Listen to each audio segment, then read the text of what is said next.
प्रेरणास्पद कथाएं YouTube channel पर मैं धनंजय जैन आप सभी का हार्दिक अभिवादन करता हूं। छोटी सी कहानी डीजे की जुबानी। दोस्तों, महाभारत के युद्ध के पश्चात अर्जुन को इस बात का वहम हो गया कि भगवान कृष्ण का सर्वश्रेष्ठ भक्तों में यदि कोई है तो वो सिर्फ और सिर्फ मैं हूं। भगवान तो अंतर्यामी थे। अर्जुन के इस अहंकार को चूर चूर करने के लिए एक दिन वे कहते हैं कि चल अपन आज थोड़ी जंगल की सैर करके आते हैं। अर्जुन के साथ भगवान कृष्ण जंगल में गए। उन्होंने अपनी माया से एक बब्बर शेर को तैयार किया और बब्बर शेर को पकड़कर वे अपने साथ साथ लेकर मोर ध्वज के राज दरबार की तरफ चल पड़े। रास्ते में उन्होंने अर्जुन से कहा कि बस अर्जुन, अब मोर ध्वज के नगर में पहुंचने से पूर्व हमें योगियों का वेश धारण करना पड़ेगा। अर्जुन को कुछ समझ में नहीं आ रहा था क्या मांझरा है, पर जैसा आदेश, दोनों योगियों के वेश में आ गए और अपने साथ शेर को लेकर चल पड़े। मोर ध्वज भगवान कृष्ण का अनन्य भक्त था। आए हुए अतिथि का किस तरह से स्वागत करना वो भली भांति जानता था। जैसे अपने राजभवन के बाहर दो तेजस्वी संतों को देखा और साथ में एक शेर को देखा तो नंगे पैर ही मोर ध्वज उनकी आवाभगत करने के लिए दौड़ा दौड़ा राजमहल के द्वार कक्ष पर पहुंच गए। विनंती की कि आपको मैं बिना भोजन किए नहीं जाने दूंगा। आपका आतिथ्य सत्कार आज मुझे करने का सौभाग्य प्राप्त जो हुआ है, मेरे जैसा भाग्यशाली शायद इस संसार में कोई नहीं होगा। आप चलिए। भगवान कृष्ण ने कहा, वो तो ठीक है, हम तो ठहरे ब्राह्मण, हम तो जो खिलाओगे वो खा लेंगे। शुद्ध और सात्विक आहार ही हमारा भोजन का, अन्न ग्रहण करने का एक निवाला भी मिल गया तो उसको लेने का प्रसाद स्वरूप में हम स्वीकार कर लेंगे। पर ये हमारे साथ में जो है शेर, ये तो हिंसक है। ये भला शुद्ध और सात्विक आहार क्यों खाएगा? तो इसकी भी व्यवस्था करनी चाहिए। उसने कहा कि जैसी आपकी आज्ञा, जो आप आज्ञा दोगे। बोल तो दिया आवेश में मोर ध्वज ने, पर कृष्ण ने कहा कि देखो तुमने कह दिया है, पर यह नरभक्षी है, ये दूसरा किसी का मांस नहीं खाता। अब तुमने वचन दिया है तो अब तुम्हारा जो लड़का है 3 साल का रतन कुंवर, उसको तुम्हें खिलाना पड़ेगा। ये बात सुनते ही मोर ध्वज को तो काटो तो खून नहीं, उसके पैरों तले धरती खिसकने लगी।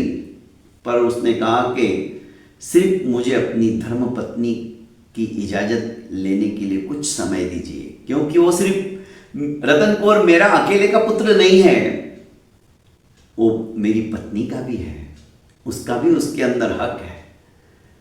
कृष्ण ने कहा ठीक है। मोर ध्वज की जो पत्नी थी वो अत्यंत पतिव्रता और धर्म की आराधना करने वाली थी।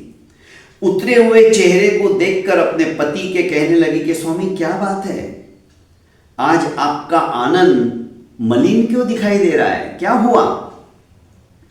यदि कहने में कोई आपत्ति नहीं हो तो आप मुझे जरूर कहिए। मोर ध्वज ने कहा कि बात ऐसी है प्रिय कि 2 तपस्वी आए हैं और उनके साथ में एक शेर है, तो उन्होंने मांग रखी कि अपने बेटे रतन कुंवर को काट कर हम उसे खिलाए मांस। आंसू निकल पड़े, पर दूसरे क्षण अपने आप को संभाल कर वो कहने लगी कि स्वामी, आपकी आन बान और शान के लिए एक पुत्र क्या मेरे 100 पुत्रों को भी न्यौछावर करना पड़े तो मैं हंसते हंसते कर दूंगी, पर आपके ऊपर आंच नहीं आने दूंगी। आप उन्हें बुलाई। 56 भोगों का रसास्वादन करते करते जब इनका खाना समाप्त होने को आया तो भगवान कृष्ण ने कहा कि अब शेर की बारी है, आपके पुत्र को लेके आइए। मोरध्वज ने खुद अपने बेटे को 3 साल के बच्चे को नहलाया धुलाया, उसका अभिषेक किया और आरी लेकर दोनों पति पत्नी अपने ही बेटे को 2 फाकों के अंदर काटने लगे। इस बीच आधा फाक शेर को खिला दिया गया। अब अर्जुन कांप रहा था कि भगवान आप कर क्या रहे हो, क्यों इस तरह से। तो आधी फाक रह गई तो भगवान कृष्ण ने मोरध्वज की पत्नी जो रो रही थी उसकी आंखों में आंसू आ गए थे, कहने लगे कि ये कौन सा तरीका है खिलाने का, रोते रोते तुम अपने अंतर्मन से नहीं खिला रही हो, और आधी फाक क्यों, आधी कहां गई। अब अर्जुन का धैर्य कांप उठा, पर वो समझ गया कि ये इंगित भगवान मुझे कर रहे हैं, मेरे अहंकार को गलाने के लिए ये सारा उपक्रम इन्होंने किया है। उसे अपनी गलती का एहसास हुआ कि मैंने युद्ध भूमि के अंदर भी ये मेरे मामा है, ये मेरे भाई है, मैं इनको कैसे मारूं। और मैं समझता था कि भगवान का अनन्य भक्त सिर्फ मैं हूं, मेरे लिए उन्होंने गीता का उपदेश दिया। अर्जुन सिर्फ और सिर्फ धर्म युद्ध की स्थापना के लिए एक निमित्त मात्र था, एक मोहरा मात्र था। ये बात अर्जुन को समझ में आ गई। कठोर परीक्षा के अंदर जब मोरध्वज ने अपने बेटे को भी काट डाला तो इसकी तो रूह कांप गई थी अर्जुन की। कहा कि भगवान मैं समझ गया हूं, मुझे माफ कर दीजिए, पर इस तरह से आप मत कीजिए। ये कैसी परीक्षा है। कृष्ण समझ गए कि इसे पश्चाताप हो रहा है। पश्चाताप के आंसू अर्जुन के निकल गए तो मोरध्वज को और उनकी पत्नी को भगवान ने कहा कि अपने बेटे रतन कुंवर को आवाज तो दो। पत्नी ने सोचा ये कैसी परीक्षा, काट दिया गया बेटा, शेर को खिला दिया गया, भला अब आवाज क्या दूं। पर आदेश, संतों का आदेश को कैसे टाल सकते। उन्होंने आवाज दी रतन। लड़का भागते भागते आया और अपनी मां की छाती से चिपक गया। मोरध्वज को आशीर्वाद देते हुए भगवान कृष्ण ने अपना अलौकिक रूप धारण किया, वास्तविक रूप में आए और दोनों पति पत्नी को आशीर्वाद देते हुए कहने लगे कि मांगो तुम्हें क्या चाहिए। मोरध्वज ने इस समय हाथ जोड़कर कहा कि भगवान मुझे कुछ नहीं चाहिए, बस आप देना ही चाहते हो तो ऐसी कठोर परीक्षा आपके किसी भक्त की मत लेना। तथास्तु कहकर भगवान कृष्ण और अर्जुन वहां से चले गए। बहुत बहुत धन्यवाद दोस्तों। भगवान किस वेश में आके क्या परीक्षा लेगा बोल नहीं सकते दोस्तों।